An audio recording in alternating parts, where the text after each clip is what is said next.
Hello, dear students. Good morning, all of you, and welcome to my YouTube channel All Exam Approach. प्यारे बच्चों, आज हम मानव भूगोल के मूल सिद्धांत पाठ्य पुस्तक का 5वां अध्याय प्राथमिक क्रियाएं पढ़ेंगे। इसके तहत हम प्राथमिक क्रियाओं में कृषि का चौथा भाग डेयरी कृषि, 5वां भूमध्य सागरीय और छठा सब्जी व उद्यान कृषि को पढ़ने जा रहे हैं।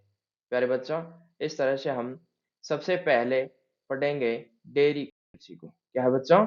डेयरी कृषि को पढ़ेंगे। देखिए, डेयरी कृषि यह एक प्रकार की कृषि है जिसमें पशुओं को जिसमें पशुओं को दूध की प्राप्ति हेतु पाला जाता है। क्या है बच्चों?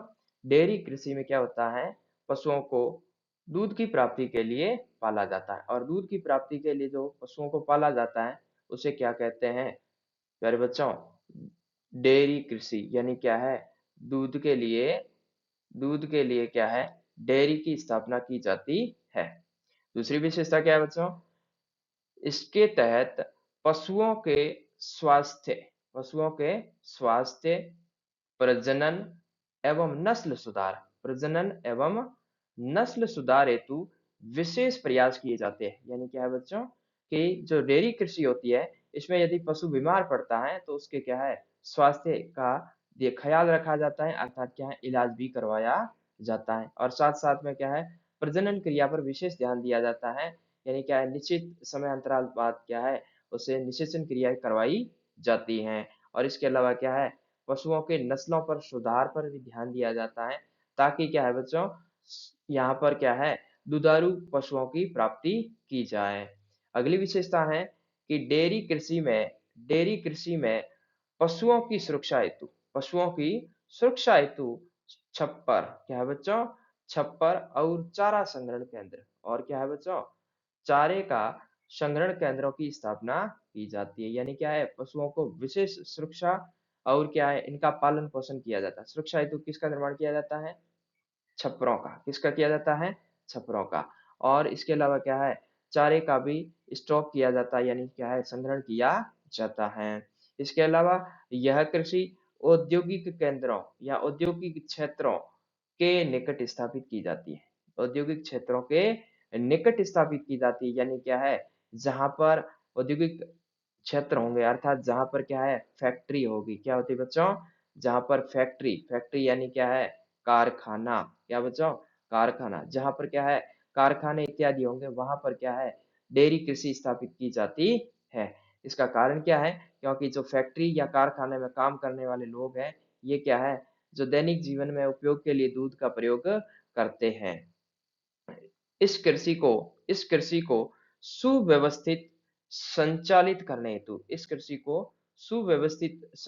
करने हेतु यातायात सुविधा क्या है बच्चों? यातायात सुविधा तथा प्रशिक्षकों की व्यवस्था की जाती है। यानी क्या है? कि जो डेयरी कृषि है इसके लिए किसकी आवश्यकता पड़ती है बच्चों? वाहन की। किसकी? वाहन की, यानी यातायात की, ताकि क्या है?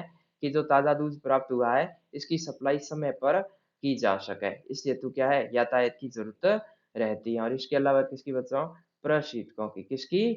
प्रशीतकों की, यानी किसकी जरूरत पड़ती है बच्चों? फ्रीज की। किसकी? फ्रीज की, ताकि क्या है? कि जो दूध है वो लंबे समय तक क्या है? संभाल के रखा जा सके, अर्थात क्या है? उसे खराब होने से क्या है? बचाया जा सके। क्या है? खराब होने से उसे क्या है बच्चों? बचाया जा सके। प्रसिद्ध कार क्या है? फ्रीज है। क्या है बच्चों? फ्रीज है। अतः क्या है? यातायात और प्रशिक्षकों की व्यवस्था भी की जाती है। तो प्यारे बच्चों, यहाँ पर एक चित्र के माध्यम से आप देख सकते हो कि किस तरह से डेयरी कृषि की जाती है। किसका चित्र है बच्चों? ये है डेयरी कृषि का। किसका बच्चों? डेयरी कृषि का है। डेयरी कृषि डेयरी कृषि। अब देखिए, यहाँ पर जो पशु हैं ये दुधारू पशु हैं और इनको क्या है? चारे का संग्रहण एक ही स्थान पर किया गया है और इनकी देखभाल है वो विशेष रूप से की जाती है। देखभाल क्या है बच्चों? विशेष रूप से देखभाल की जाती है। और हमने इसकी विशेषता में पढ़ा था कि पशुओं की सुरक्षा के लिए किसका निर्माण किया जाता है बच्चों? छप्परों का। ये यहाँ पर देखिए बच्चों, ये क्या है बच्चों?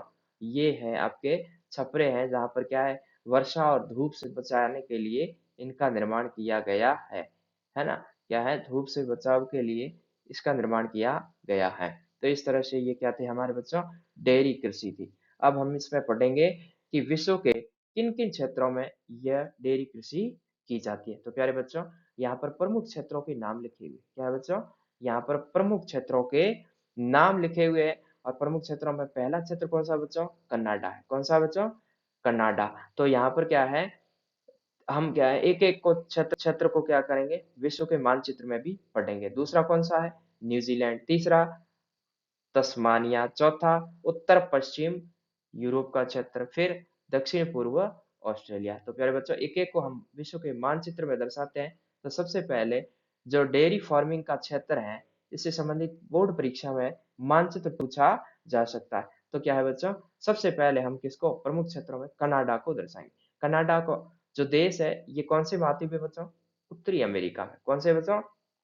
उत्तरी अमेरिका। और उत्तरी अमेरिका का जो ऊपरी हिस्सा है, ये जो ब्लैक कर रखा है, ये पूरा शेडिंग क्षेत्र कौन सा है बच्चों? कनाडा का है। किसका बच्चों? कनाडा का है। और इस क्षेत्र में क्या किया जाता है बच्चों? डेयरी कृषि की जाती है। तो परीक्षा में पूछा जाए तो कनाडा को आप बच्चों यहाँ पर दर्शाओगे। तो इस तरह से अगला है अपने कौन सा बच्चों? न्यूजीलैंड। कौन सा है? न्यूजीलैंड। न्यूजीलैंड है ओशिनिया महाद्वीप में। कहाँ पर बच्चों? ओशिनिया महाद्वीप, यानी ये जो ऑस्ट्रेलिया है इसके। और ये जो क्षेत्र है ओशिनिया के जस्ट नीचे का क्षेत्र है, यहाँ पर जो पॉइंट कर रहा हूं मैं, ये कौन सा क्षेत्र है बच्चों? ये है आपका न्यूजीलैंड। अगर बोर्ड परीक्षा में ये स्थान आपको दर्शाने को मिले तो आप इस तरह से यहाँ पर ऑस्ट्रेलिया के ठीक दक्षिण पश्चिम में लगभग दक्षिण का क्षेत्र है, वहां पर कौन सा देश है? न्यूजीलैंड है। इसके बाद देखिए कौन सा अगला देश है जहाँ पर डेयरी फार्मिंग की जाती है? तस्मानिया। कौन सा है? तस्मानिया। यहाँ पर देखिए ऑस्ट्रेलिया के ठीक नीचे की तरफ ब्लैक किया हुआ है, ये देश कौन सा है बच्चों? तस्मानिया है। कौन सा है? तस्मानिया है। ये भी बोर्ड की दृष्टि से महत्वपूर्ण स्थान है, परीक्षा में पूछा जा सकता है। ये तस्मानिया है। यहाँ पर ये क्षेत्र है कौन सा बच्चों? ये वाला है तस्मानिया। इसके अलावा कौन से क्षेत्र है जहाँ पर डेयरी कृषि की जाती है? उत्तर पश्चिम यूरोप। यानी सबसे पहले हम मानचित्र में देखेंगे यूरोप कहाँ पर है? ये आपके हैं यूरोप। ये कौन सा महाद्वीप है? यूरोप। और यूरोप का उत्तर हमेशा ऊपर की ओर। और इसके अलावा पश्चिम, ये कौन सी दिशा बच्चों? पश्चिम है। ये कौन सी है? पश्चिम। और ये ऊपर कौन सी दिशा है? उत्तर। तो इसके मध्य वाला क्षेत्र जो ये काला कर रखा है, ये काले रंग में शेडिंग दे रखी है, ये कौन सा है? उत्तर पश्चिम यूरोप है। कौन सा बच्चों? उत्तर पश्चिम यूरोप है। और अंतिम स्थान कौन सा है बच्चों? ऑस्ट्रेलिया, जहां पर क्या है? डेयरी फार्मिंग की जाती है। और ऑस्ट्रेलिया बहुत ही आसान स्थान, यहाँ पर ये जो क्षेत्र है ये कौन सा है? ऑस्ट्रेलिया का। कौन सा है बच्चों?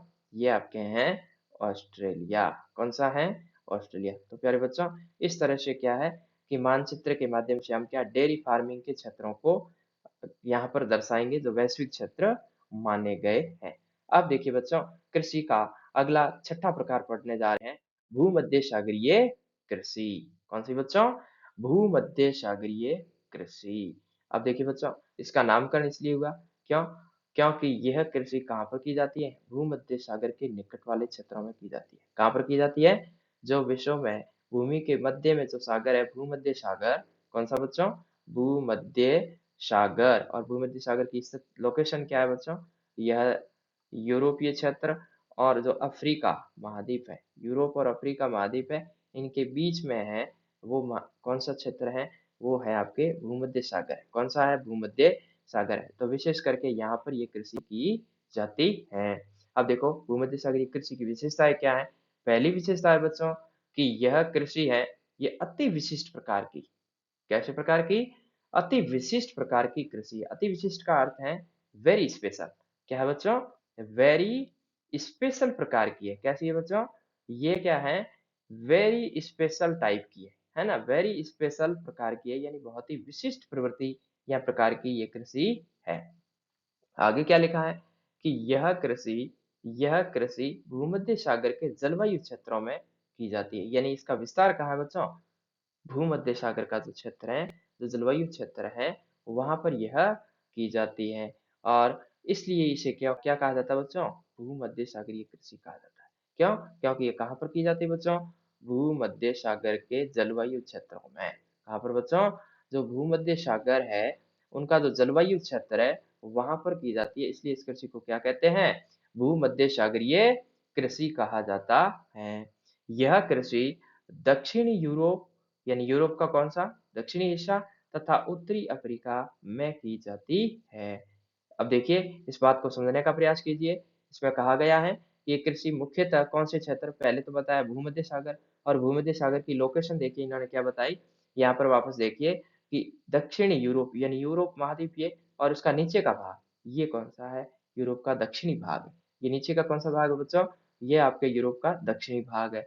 और फिर इसने वापस क्या कहा है कि उत्तरी अफ्रीका, कहाँ पर बच्चों? उत्तरी अफ्रीका। तो यहाँ पर नीचे अफ्रीका है और अफ्रीका के जस्ट ऊपर का भाग कौन सा है? उत्तरी है। तो ये वो क्षेत्र हैं यानी यूरोप के दक्षिण में तथा क्या है अफ्रीका के उत्तर में जो कृषि की जा रही है उससे क्या कहते हैं बच्चों? उसे कहते हैं भूमध्य सागरीय कृषि कहा जाता है। इसके बाद देखिए अगली विशेषता है कि यह एक विशेष प्रकार की कृषि है जिसमें जिसमें खट्टे फलों खट्टे फलों पर यानी क्या है खट्टे फलों के उत्पादन पर अधिक बल दिया जाता है। क्या है बच्चों? खट्टे फल। यहाँ पर आपको विशेष ध्यान रखना पड़ेगा, परीक्षा में पूछ लिया जाए कि भूमध्य सागरीय कृषि के तहत मुख्यतः किस प्रकार के उत्पादन पर या किस प्रकार के फल है, तो वो क्या है? खट्टे फल है। कैसे बच्चों? खट्टे हैं। अगला देखिए कि इसकी जो मुख्य फसल है वो कौन सी बच्चों? अंगूर है। और हम जानते हैं कि अंगूर की खेती है, जो अंगूर स्वयं है इसकी प्रकृति कैसी है? खट्टी है। कैसी है बच्चों? खट्टी है। और इसे जो अंगूर की खेती है इसे विज्ञान की भाषा में, साइंस की भाषा में क्या कहते हैं बच्चों? विटीकल्चर कहा जाता है। ये बहुत महत्वपूर्ण है, परीक्षा की दृष्टि से याद रखना है कि अंगूर की खेती को क्या कहते हैं? विटीकल्चर कहा जाता है। अब हम जान गए कि इसमें से जो मुख्य फसल है, खेती है, किसकी की जाती है? अंगूर की खेती की जाती है। अब देखिए अगला है कि अच्छे किस्म के अंगूरों से जो यहाँ पर खेती की जाती है, तो अच्छे किस्म के अंगूरों से स्थानीय लोगों द्वारा शराब तैयार की जाती है। क्या है बच्चों? शराब तैयार की जाती है अच्छे किस्म वाले से। जबकि क्या है, निम्न किस्म के जो अंगूर है, निम्न किस्म के जो अंगूर है इनसे क्या है? किशमिश, क्या बच्चों? किशमिश और मुनक्का बनाए जाते हैं। पूरी लाइन का अर्थ है बच्चों कि जो हाई क्वालिटी का जो अंगूर है, कैसा बच्चों? जो आपके हाई क्वालिटी का अंगूर है उससे क्या बनाएंगे? यहाँ से वाइन बन जाएगा। क्या बचेगा? बनाएंगे, ये वाइन बना देंगे अर्थात शराब बना देंगे। और इसके अलावा जो लो कैटेगरी का, क्या है बच्चों? लो कैटेगरी का होगा उससे क्या ड्राई फ्रूट्स बनेंगे। क्या बच्चों? ड्राई फ्रूट्स यानी क्या है? सूखे मेवे। और सूखे मेवे में क्या बनती है बच्चों? किशमिश। और क्या बनेगी? किशमिश। और किशमिश के साथ में क्या है? मुनक्का। क्या बच्चों? मुनक्का बनेगा। और मुनक्का क्या होता है? दाख। आपने नाम सुना होगा, जो दाख है वो क्या है? मुनक्का है। तो इस तरह से ये क्या है, जो अंगूर है इनका उपयोग किया जाता है। अगली विशेषता है कि शीत ऋतु में यानी क्या है, ठंडे क्षेत्र है या ठंडा जो सीजन है उसमें यूरोपियन देशों में यूरोपियन देशों में फलों की आपूर्ति भूमध्य सागरीय क्षेत्र, कहाँ से बच्चों?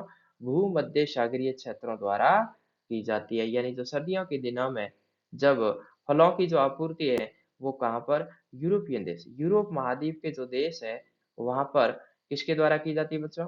भूमध्य सागरीय क्षेत्रों के माध्यम से की जाती है। इस अब क्या है कि भूमध्य सागरीय की जो मुख्य कृषि है या मुख्य खेती है वो कौन-सी थी बच्चों?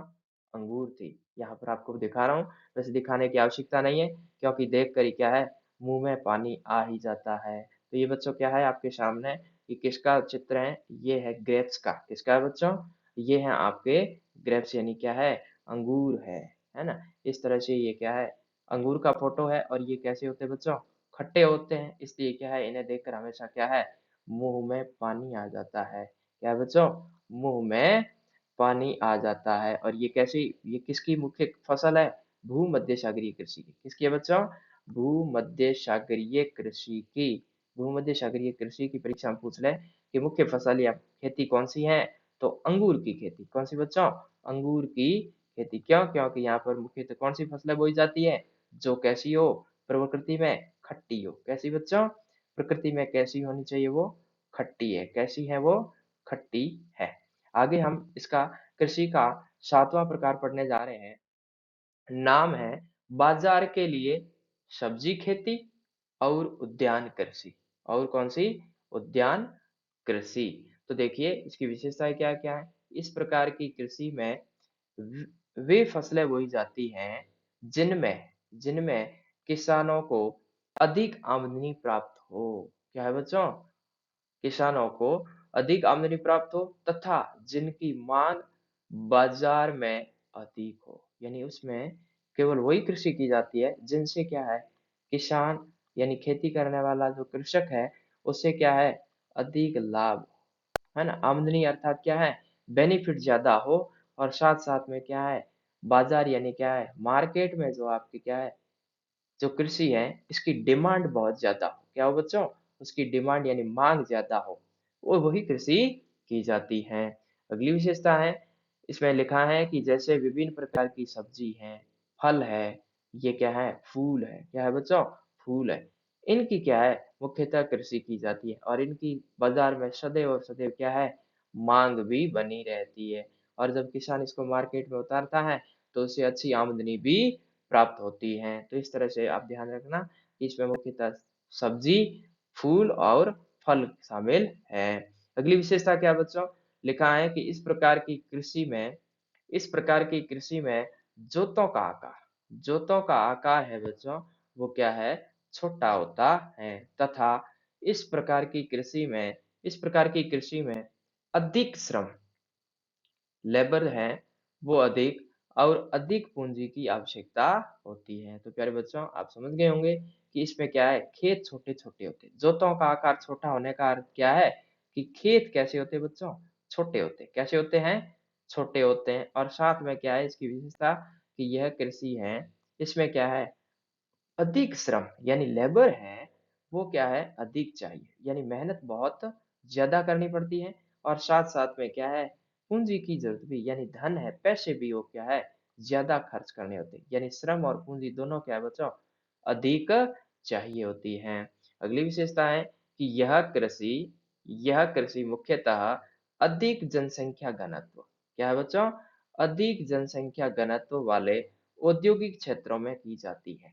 यानी ये मुख्यतः कहाँ पर की जाती है, जहाँ पर क्या है, पॉपुलेशन जो डेंसिटी है वो क्या पाया जाता है, अधिक पाया जाता है। और साथ ही साथ वो क्षेत्र कैसे होते हैं, औद्योगिक, यानी क्या है, जहाँ पर कल कारखाने और फैक्ट्रियाँ होगी वहां पर इस प्रकार की कृषि की जाती है। क्योंकि यहाँ पर क्या है, फैक्ट्री और कारखाने होने से क्या है, इसकी जो फल फूल और सब्जी है इनकी मांग है, यानी मार्केट में जो डिमांड है वो सदैव बनी रहती है। इसके उदाहरण देखिएगा, इसमें लिखा है कि इस प्रकार की कृषि है वो कहाँ कहाँ की जाती है, तो उत्तर पश्चिमी यूरोप में की जाती है। कहाँ पर बच्चों? उत्तर पश्चिम यूरोप। और इसके अलावा कहाँ है, उत्तर पूर्वी अमेरिका में की जाती हैं। अब देखिए, जो ये आपके बाजार के लिए सब्जी खेती और उद्यान कृषि है, इस कृषि के कितने रूप हैं, दो। यानी ये कितने प्रकार की होती है बच्चों, दो प्रकार की होती है। कौन कौन सी?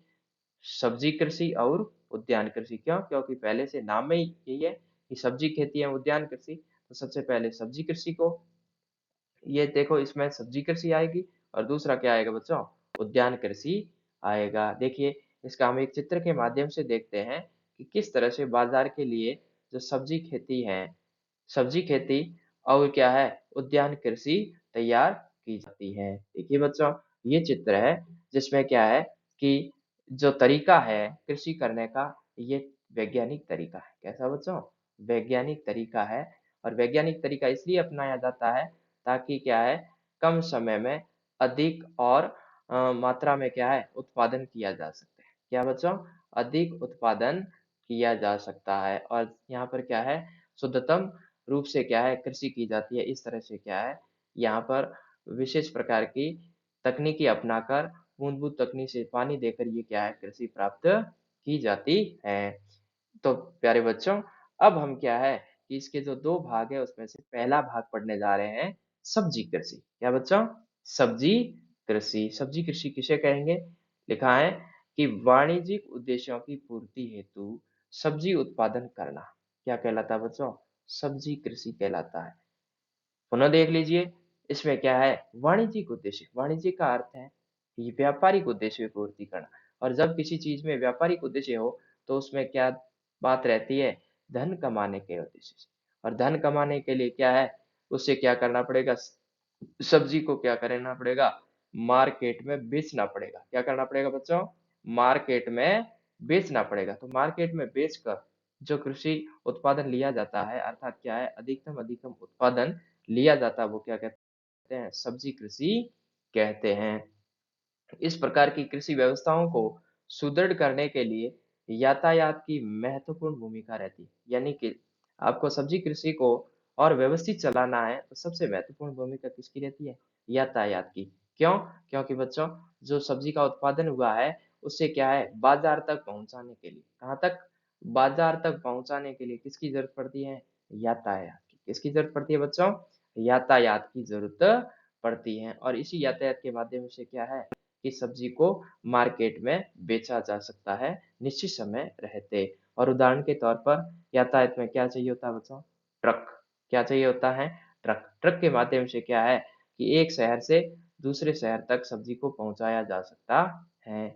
अब देखिए कई बार ऐसी टर्मिनोलॉजी यूज होती है कि ट्रक कृषि किसे कहते हैं। क्या है बच्चों, ट्रक कृषि किसे कहते हैं। तो लिखा है कि परिवहन के साधन, और परिवहन के साधन का नाम क्या है, ट्रक। क्या नाम है, ट्रक।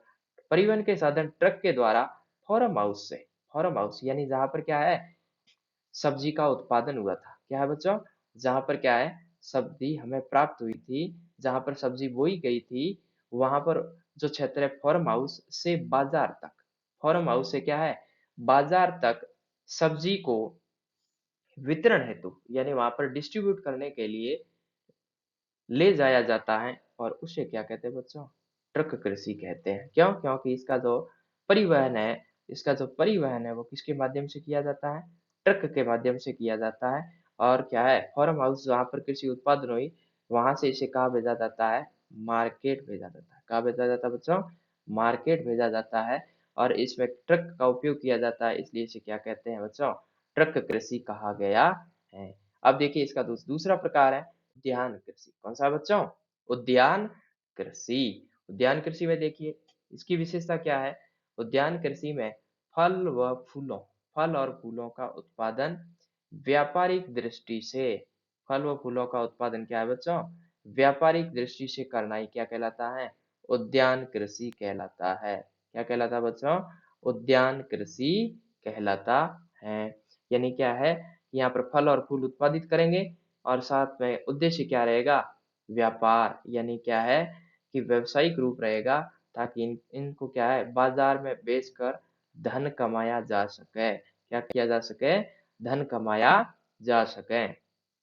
दूसरी विशेषता है कि उद्यान कृषि है, यह नीदरलैंड में, कहा बच्चों, नीदरलैंड में अधिक की जाती है, जहां पर ट्यूलिप, जहां पर क्या बच्चों, ट्यूलिप नामक फूल, ट्यूलिप नामक क्या है, फूल की अधिक पैदावार होती है। क्या है बच्चों, ये आपको बहुत महत्वपूर्ण है, याद रखने वाली बात है। पूछा जाए उद्यान कृषि सर्वाधिक कौन से देश में, तो उत्तर क्या होगा आपको बच्चों, नीदरलैंड। कहाँ पर, नीदरलैंड में। और यहाँ पर भी नीदरलैंड में कौन सा एक फूल है जो विश्व प्रसिद्ध है, इसका नाम क्या है बच्चों, ट्यूलिप है। कौन सा बच्चों, ट्यूलिप है। कई बार बोर्ड में पूछ लिया जाए कि जो नीदरलैंड में उद्यान कृषि के तहत कौन सा फूल है जो विश्व प्रसिद्ध है और जो पूरे विश्व की यूरोपीय बाजार में इसकी डिमांड रहती है, तो वो उस फूल का नाम क्या है बच्चों, ट्यूलिप है। कौन सा बच्चों, ट्यूलिप फूल है। और इसकी पैदावार क्या है, सबसे ज्यादा होती है।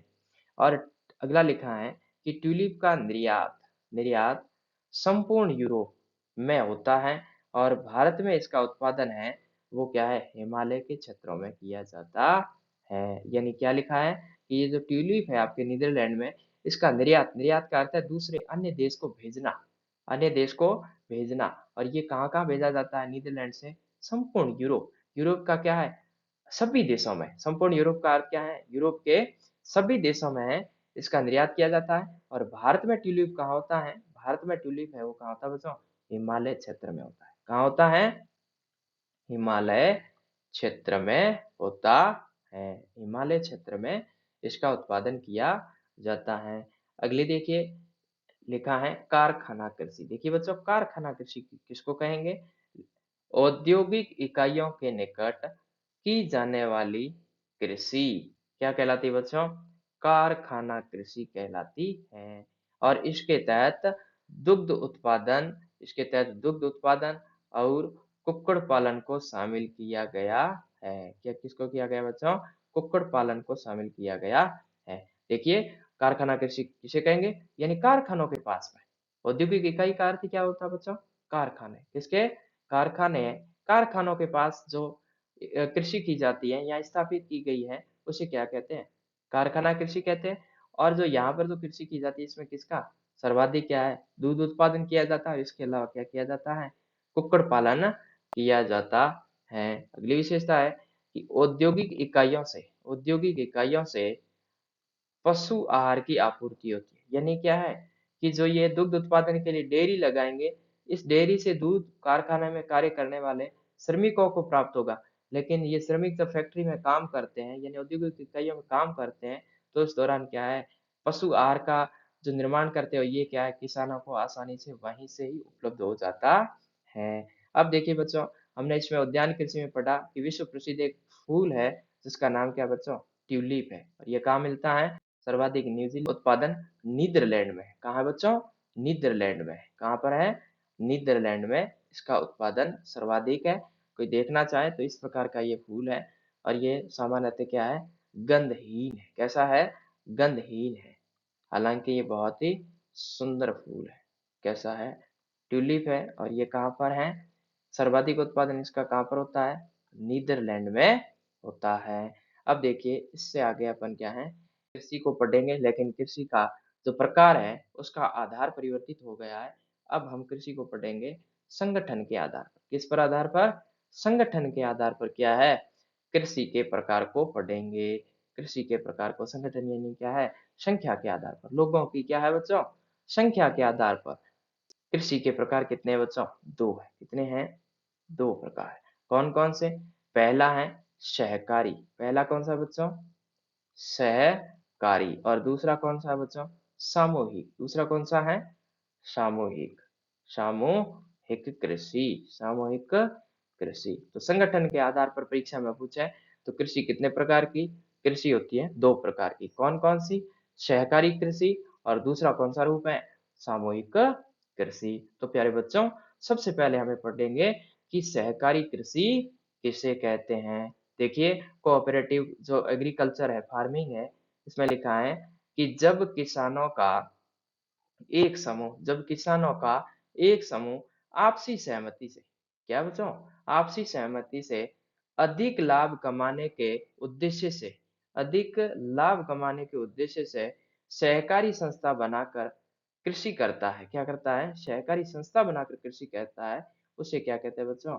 सहकारी कृषि कहा जाता है। यानी क्या है?